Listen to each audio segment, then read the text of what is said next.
The Kent County Health Department held a press conference Wednesday addressing concerns that Dr. Robert Stokes may have subjected thousands of his patients to infections due to his unsanitary practices. Administrative Health Officer Kathy Rayevsky talks about potential health concerns to Dr. Stokes' patients. In April 2007, Dr. Robert W. Stokes was tried and convicted in U.S. District Court for the Western District of Michigan on charges of health care fraud. During the course of that investigation, the federal investigators became aware of information that may have had public health implications, and Dr. Stokes' dermatology office, located at 1815 Breton Avenue Southeast, was immediately closed. Possible public health issues surfaced in uncorroborated statements made by some of Dr. Stokes' staff, who were not medical personnel, indicating that Dr. Stokes may have been cleaning and reusing medical instruments originally designed and intended for use on only one patient.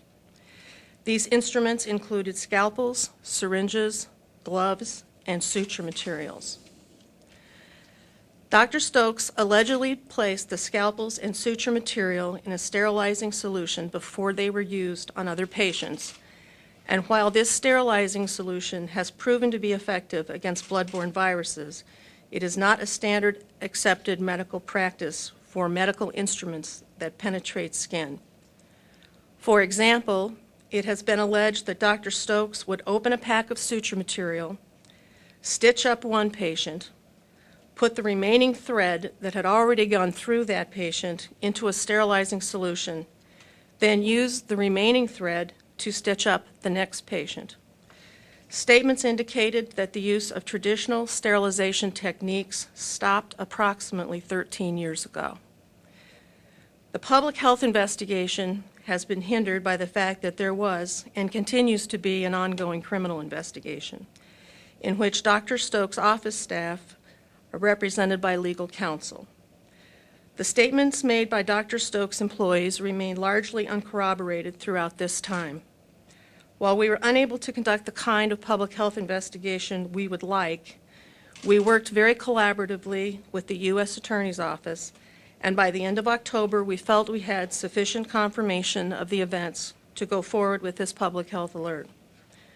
The viruses that we're concerned about in this case include hepatitis B, hepatitis C, and human immunodeficiency virus, or HIV.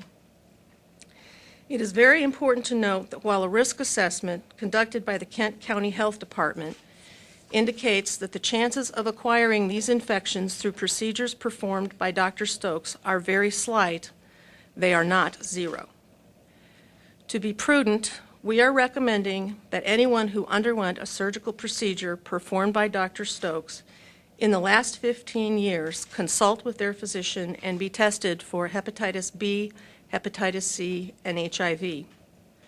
I should also mention that Dr. Stokes used to have a practice in Greenville, and while we don't have information that would confirm that these same medical practices were in place at the Greenville office, we would recommend that any patient seen at that office also be evaluated. I would like to emphasize again that the chances of acquiring hepatitis B, hepatitis C, and HIV through the procedures practiced by Dr. Stokes are very slight. If a patient of Dr. Stokes is found to have any of these infections, it is unlikely that anyone would be able to determine if their infections were as a result of this exposure. The Kent County Health Department estimates that over 99% of Dr. Stokes' patients who may have been exposed to these practices probably were not infected. The important message is that patients who may have been exposed need to be evaluated, tested, and receive appropriate follow-up care. Dr. Mark Hall, Medical Director for the Kent County Health Department, talks about how his office addressed the concerns and risks of this situation. We immediately tried to find out how much of a risk is there with this sort of thing, and everyone that we talked to in a consultative role agreed that this was a very minimal. And I think it's important for us to emphasize that these were not dirty needles, these were not obviously blood-contaminated equipment. They were, in every statement that was made by the witnesses talked about a process that was in place. And one of the keys to this whole case is that this is a process that's been found and shown to be highly effective as a disinfectant. And it's just not been tested and tried for particularly suture of all the things that we're going to talk about.